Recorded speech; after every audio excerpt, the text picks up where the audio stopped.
America is the land of bright lights and broken dreams, a place that delights and inspires a hunger for fame.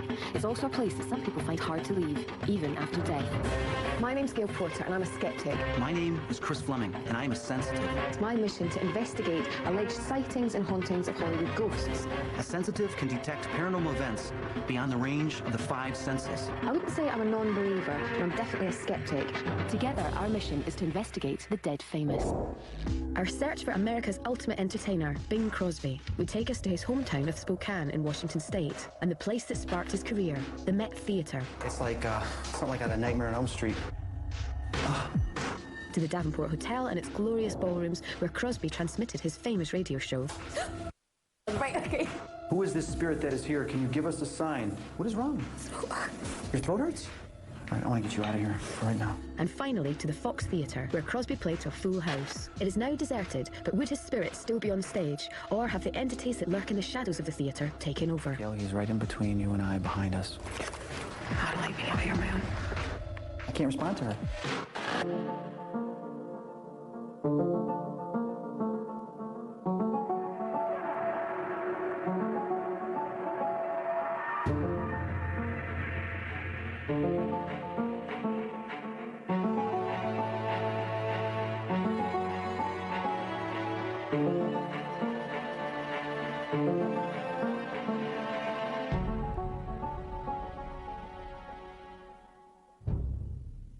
Bing Crosby was the ultimate star of the 20th century. He had more number ones than the Beatles, more hits than Elvis, and the best-selling song of all time, White Christmas. His superstardom reached iconic heights with 55 movies under his belt and the top box office draw in America for 5 years straight.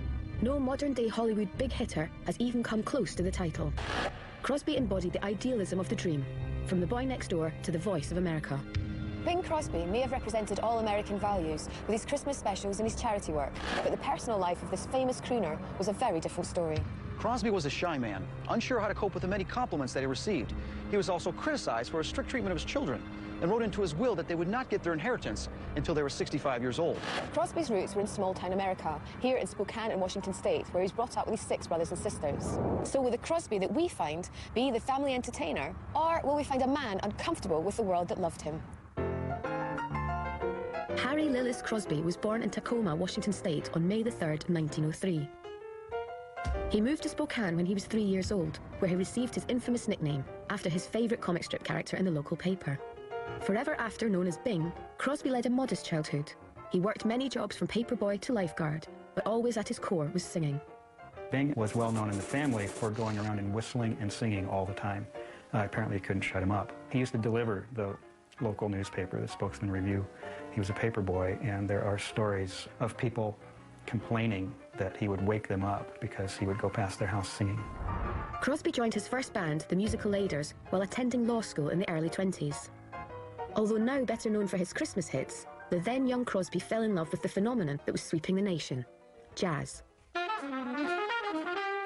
He was crazy about jazz. He idolized Louis Armstrong, but the surprising thing is that Armstrong came to idolize Bing, really, even more.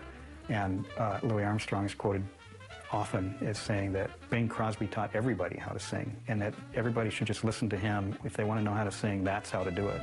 In the autumn of 1925, the Musical Aiders split. Crosby dropped out of college and, along with fellow band member Al Rinker, left Spokane for the promise of fame and fortune in Hollywood. The gamble paid off, but for Crosby, the reality would eclipse even his wildest dreams. Bing Crosby was an amazing 20th century phenomenon in that he was not just the most successful singer of the 20th century, but he was also one of the most successful actors. It's hard to imagine today how popular Bing Crosby was. So he was the equivalent of maybe Tom Cruise, except more successful in the movies and over a longer period of time. Well, I think Bing Crosby really was, in a lot of ways, all-American boy, not just for British audiences, but for American audiences, too. He came from Spokane, Washington, which was in the middle of nowhere. You really want your heroes to be rags to riches. That's very inspiring. It was because of this strong connection to Crosby's past that I decided we should conduct our search here in his hometown, the place where his love of music and acting first started. This is the area where Bing Crosby grew up, and he went to university just a couple of blocks down that way to study law. So how important is it that we start off here? Well, I think it's very important. I mean, if he grew up here, this is definitely his base. Well, he went off to LA in his 20s to make it big, but apparently he used to come back here quite a lot. When a spirit dies and passes away, sometimes it will come back and it'll visit its family or visit the place where it grew up. So that's a positive thing for us. Oh, definitely. Are you confident that we might get something? Well, you know, I'm always confident. I always want to come in contact with these celebrities. Yeah, I know. Are we going to get an apparition this time, do you think? Well, we could hope that something will appear to you as an apparition. Okay. Maybe make you a believer for once.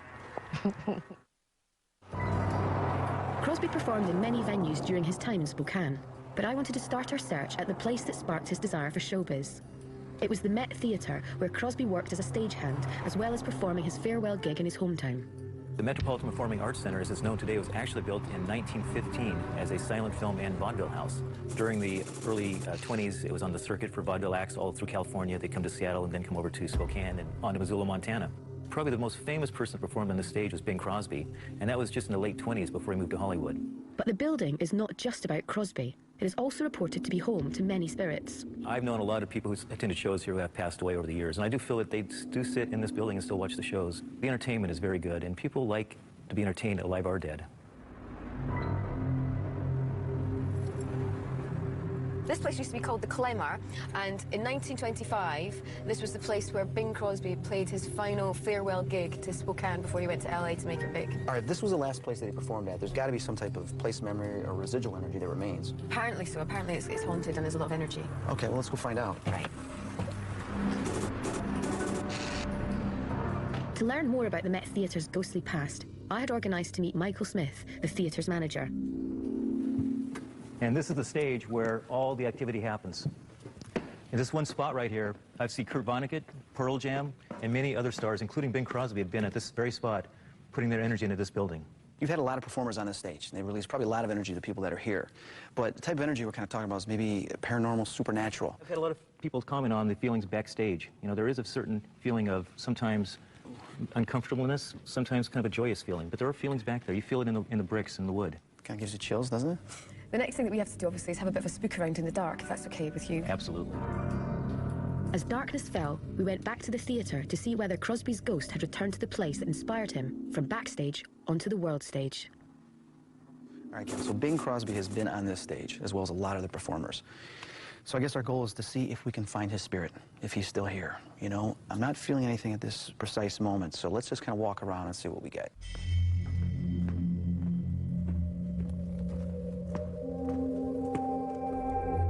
Okay, right now, I'm definitely getting a sense. You know, we talk about the changes of rooms. Definitely different energy from here to here. Very strong that I'm picking up. It's not positive.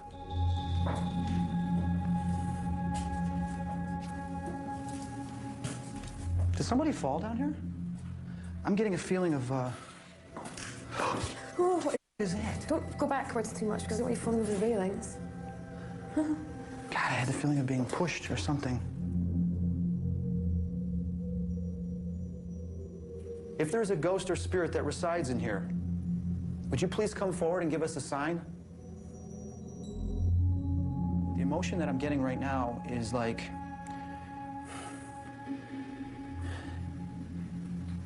It's like a sadness or like an anger. It's not a welcome emotion. I don't feel quite myself. Shall I go sit down? Let me sit down. I gotta sit down. What the hell was that? I feel like I'm gonna pass out, like lightheaded.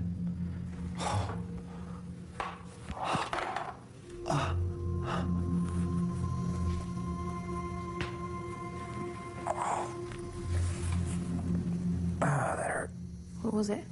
I'm getting this as if someone was held up here against their will, female, and she was tied. It's definitely a spirit that's kind of distressed. Female. Something happened to her up here.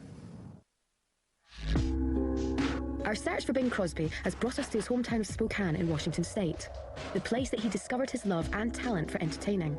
I had brought us to the Met Theatre, the place that he had worked when he was a boy and where he had performed his last ever show before leaving Spokane. Already Chris had felt a presence of a tormented female spirit, but with no further information, I decided to take our search into the depths of the theatre. Would we find Bing's spirit lurking in the basement of the Met?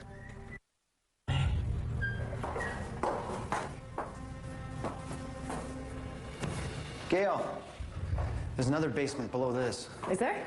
It's like something like out of Nightmare on Elm Street. Look at all the finger handprints. Wow, this place is creepy. It is, isn't it?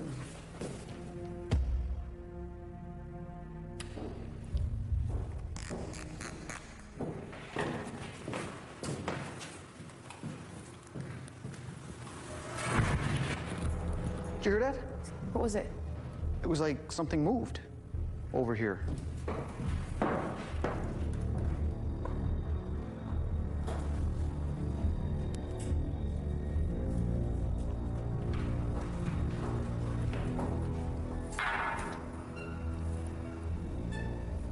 Shh, quiet, don't make a sound. Shh.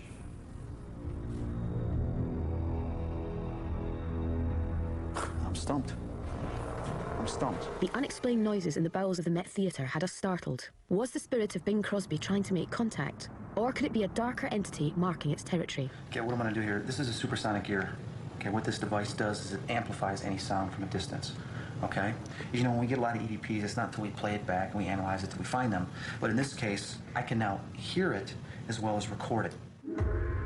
Chris returned to the basement in the hope of finding an explanation to what we'd picked up earlier. I had organised for local Ghostbusters Ronnie Foster and Laura Lee Mystica to join me. We headed backstage to the spot where earlier Chris had felt an abused female presence. Chris is feeling rather uncomfortable up here. For good reason. We can feel it right here. That's part of it. It feels so bad over here. It's like, I can't even stand it. Who's gonna be the first ghost that comes forward to talk to me? Speak loud. Let's see. Here we go. Oh, back by the wires and the... This is nasty. There's a lot of sexual abuse going on. Chris said when we came up here, he sat in the corner there and said he felt that a woman had been here and she'd been either tied or tortured or something like that. Get on.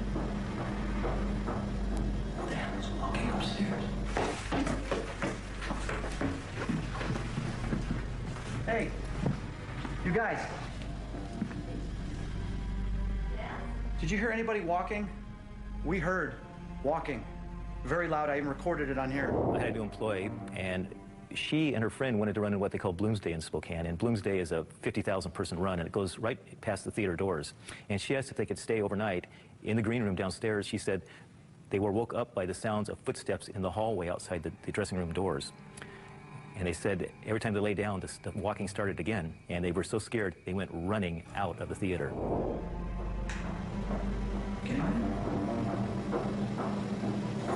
Walking upstairs. Could the footsteps on the stage be those of Bing Crosby still singing to his adoring hometown crowd?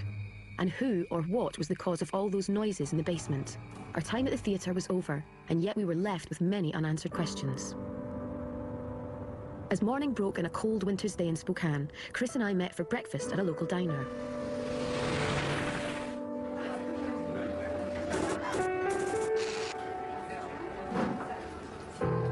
Last night at the Met, what'd you think of that place? I didn't like going up those stairs. I really started to feel vertigo and a bit kind of... Do you think that maybe you were a little sensitive to what was up there? Because I picked something up there, so did the women.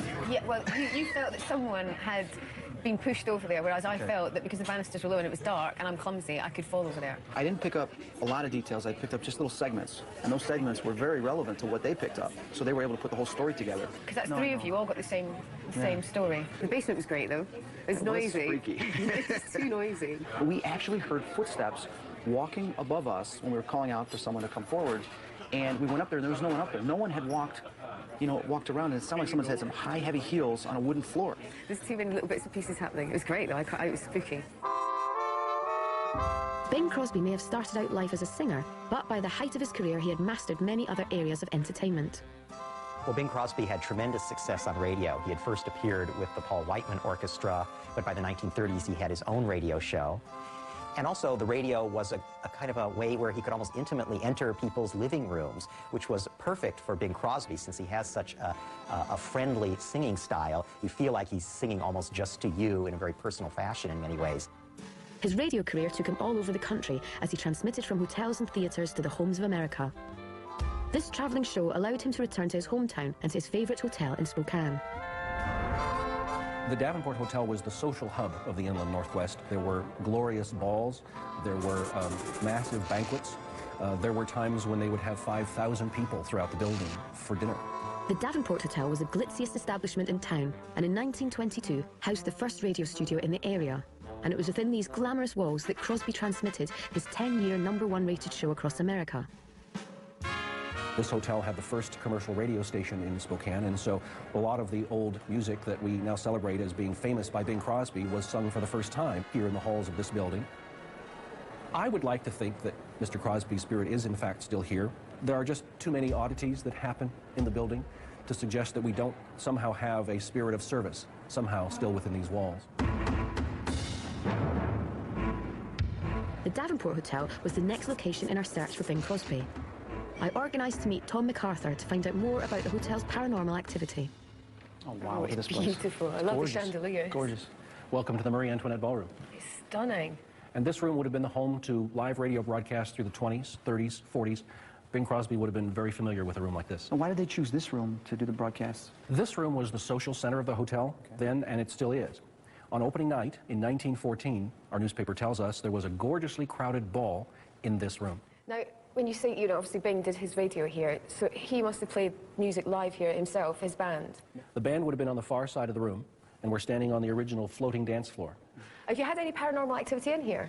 We have. Our flower designer says that when she works in this room, on occasion, she'll hear the swishing of a dress as though somebody were walking behind her. One of our housekeepers says it's not walking, it's dancing. One of our guests is still here in the room, dancing unseen. As evening approached, Chris and I were both excited to begin our investigation. Would the spirit of Bing Crosby appear to us in his favourite hotel?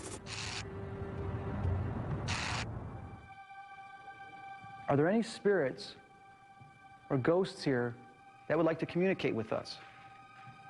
If so, can you please speak so I can record your voice? Do you feel anything yet? No. It was in the ballrooms of this old hotel that Bing Crosby used to transmit his famous radio shows, and where we started our search. I hear it now. It's like a piano. Do you hear it? Yeah. You think it's outside in the bar? This is a big building, and there's other rooms behind here. I know, but the rooms are all filled with guests, so anyone could be playing the music. Chris went to investigate the location of the noise. Could it be coming from outside the ballroom? It's probably the music they're playing down here. So the music I was hearing in there, Gail was right. There's some music that's coming down from here, I think is kind of in the lobby. So we have to assume that that's what we heard in there. Darn it. The noises of the hotel guests were jeopardizing our search into finding Bing Crosby. So we moved down to the basement in the hope of finding more evidence. It's going to be difficult to decipher noises in this bit because you're right. There's everything going on, isn't it? But here's the good thing, though. Even though we have a lot of noises, okay, spirits like to use noise to carry their voice. So, let's test that. Surely with all the electrics and everything else, is that not just going to be so difficult to decipher? Well, I'll use my filtering programs to kind of eliminate some of that noise. But if a voice stands out, that's not your voice or my voice, all right? And it says a concrete word that we can easily decipher or responds to a question that we have, then we know that it's an EVP. Are there any spirits here? We are looking to make contact with any souls or spirits that reside in this building or in this basement. Okay, we just got a noise, like a banging sound that came from over here. What was it? I don't know. Is there anybody down here with us? Was that you that made that sound? Because I'm wondering if this thing turned on, and that's what that clicking was. Okay, well then you go down and ask. All right, let me ask again to verify this. Is there any spirits here, any souls that reside in this basement? Can you speak to us?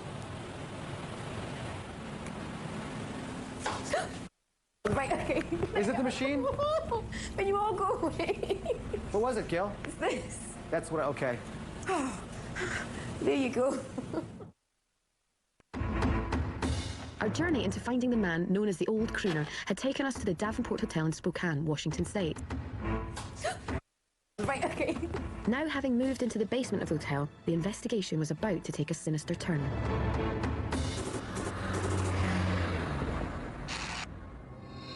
Is there anybody here?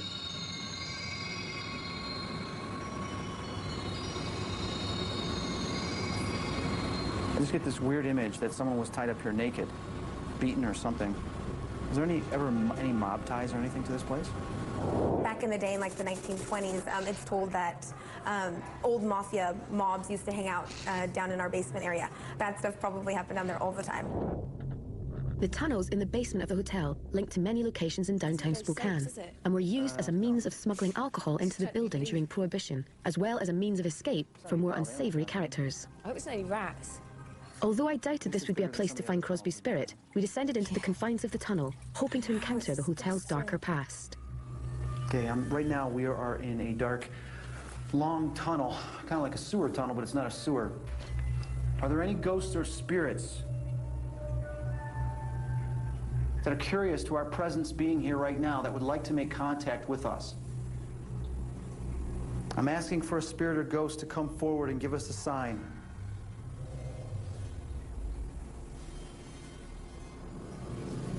Ooh, I just got chills down my spine. We have a visitor, guys. We have a visitor. I'm getting, my senses are going off in the back of my neck. I'm feeling My throat feels tight. atmosphere change. Could be someone trying to choke you.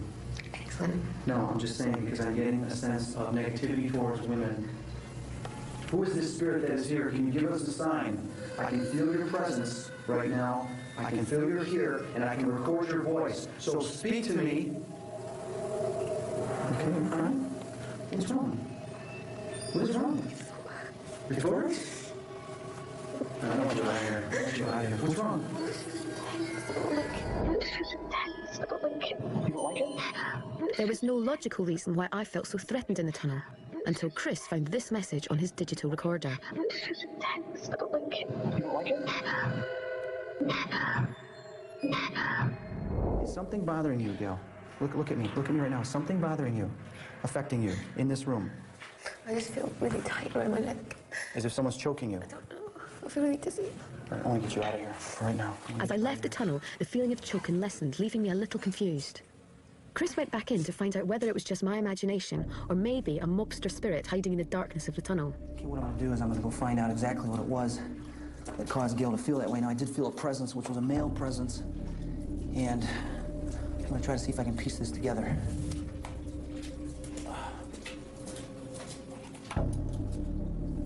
Whatever energy is here that just did the same to Gail, I demand that you try to do it to me, or at least show yourself if you're so tough. Spirits, was a woman choked or held by the throat down here? Yes or no?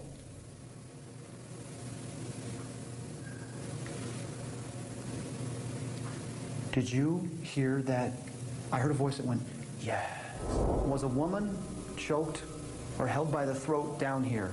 It wasn't until we amplified the sound on one of the cameras that we picked up this distant voice. What I am picking up is that this presence doesn't want to confront me, but I did hear a yes. And I heard that without this. We ended our investigation with mixed feelings. Chris was sure that he had come across paranormal activity, but for me, the claustrophobic atmosphere in the tunnels could have influenced my behavior. Either way, if Crosby continues to haunt the hotel, he remained well hidden from us and our cameras.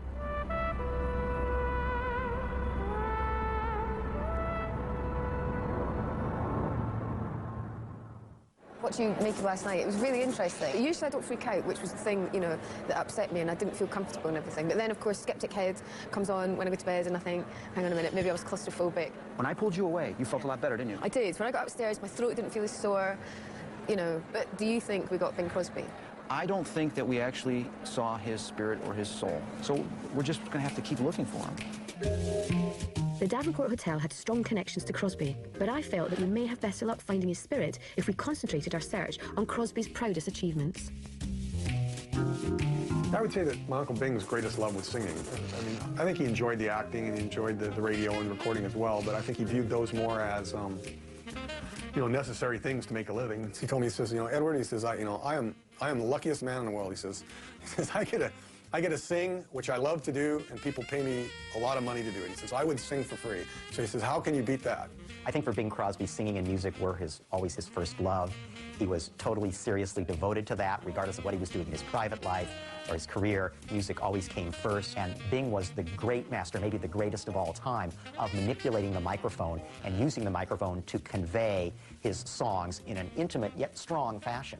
The crooner's silky smooth and friendly tone captivated American and worldwide audiences. By the 1930s, the voice that was Bing Crosby was playing to packed-out houses, and it was no different when he returned to his hometown.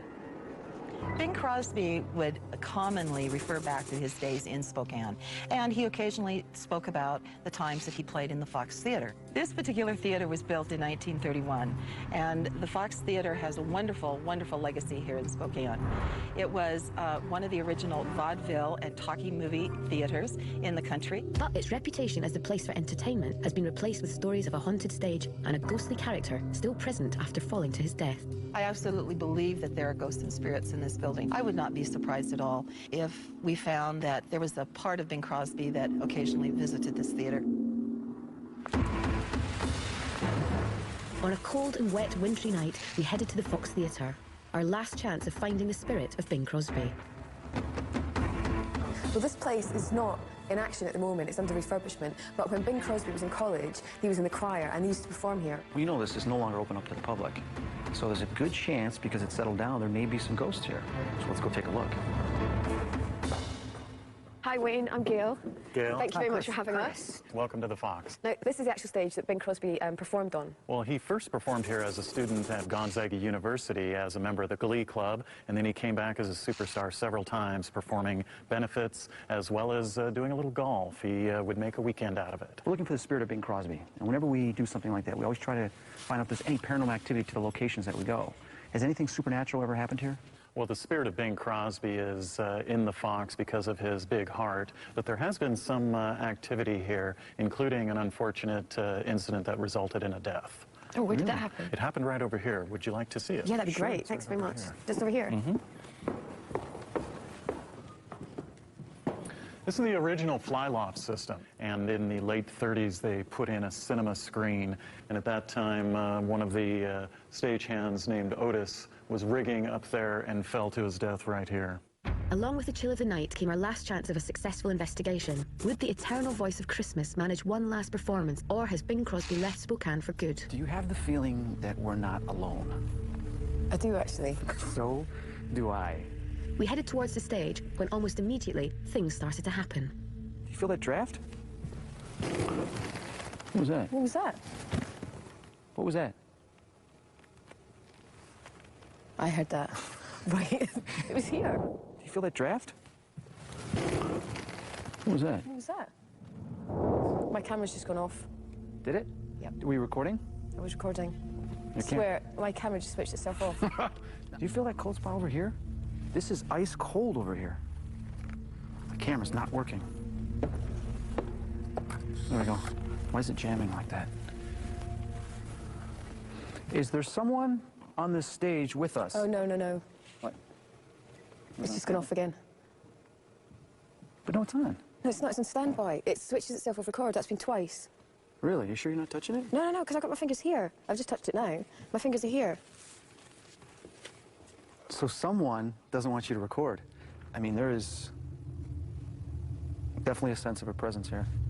I mean, watching us on the side, either on the sides here or above, I don't know, but it feels like we are being watched. The question is who? Do you want to head that way where Otis fell? Oh, that'd be a good idea, yeah. Oh, God, yeah, this is the spot right here. He's not kidding. Will you be able to pick up anything about what Otis was like, or...? Well, he was definitely an older gentleman. I don't believe he was very tall. All I know for a fact that he was sort of in his 50s, so he was an older gentleman. I'm not alone. Otis, are you still here? I just got like a breeze up my skirt. I'm getting chills behind me. Like a proper breeze up my skirt. Oh my God, do you feel that? I did, Gail, did you? right now, whatever it is, came in right through here. when I got it It's again. right behind me. Otis, if you are here, sir, can you please give us a sign? Gail, there's something behind me. Come over here. Come right next to me, Gail. Gail, there's somebody behind me. Otis, will you give Gail and I a sign that you are here? Please, sir, give both of us a sign that you are here. Gail, he's right in between you and I, behind us. Something was blowing on my hand. Promise you, something's blowing on my hand. I don't like it. I told you. Our search for the immortal voice of Christmas, known as Bing Crosby, had taken us on a journey through his hometown of Spokane, Washington State.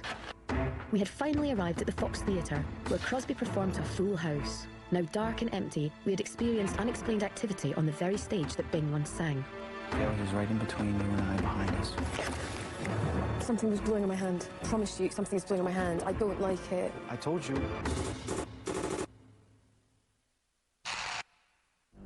Having felt something myself, I wanted an explanation to who or what was attempting to make contact.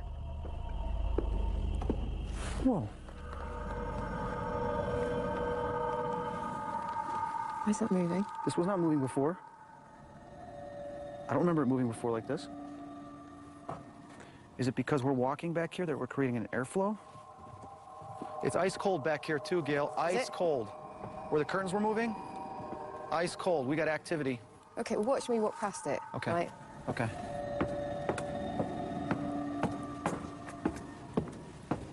Yeah, it is.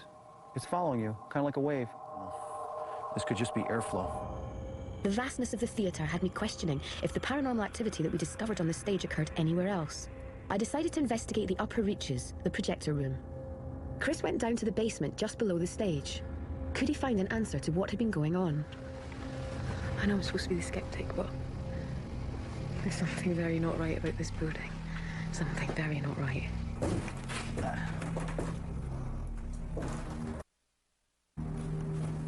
Cobwebs. I'm really not that happy about being on my own. Really not happy. What's that? What was that? Are there any spirits here that can give us a sign? Hey, Chris?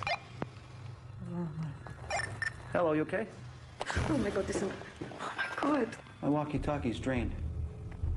I just charged these things before we came here. I don't like being over here on my own. I can't respond to her. I gotta get a new one in case something happens.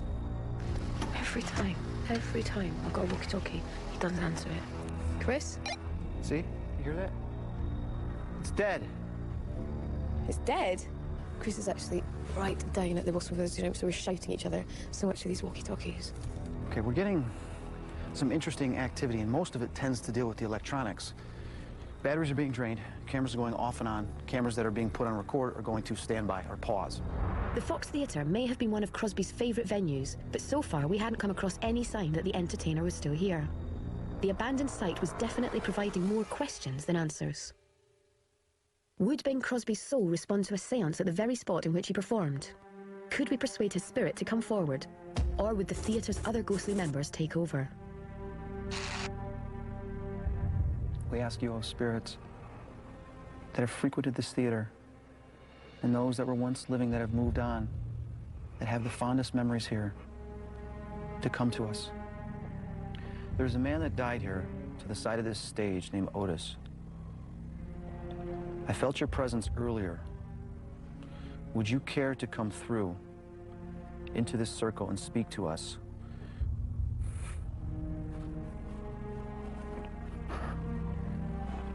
Give us a sign, Otis. Otis. What is your intent here? Otis? I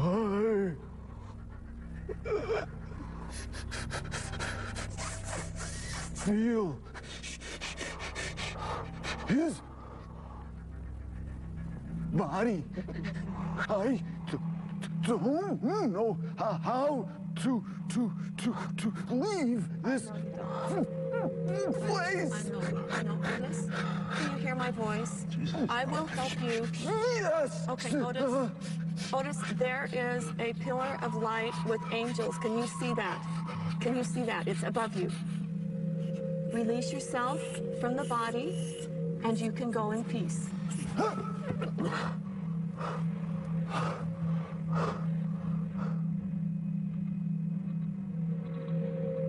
We also want to communicate with the spirit of Bing Crosby, if you will allow us to. Speak to us. We ask you to come forward. Bing. We can hear you, O Spirit. Speak to us clearly. What happened here? It's different. What is it that you remember? Light. People. I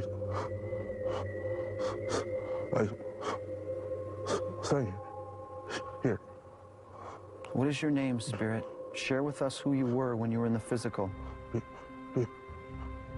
Bing.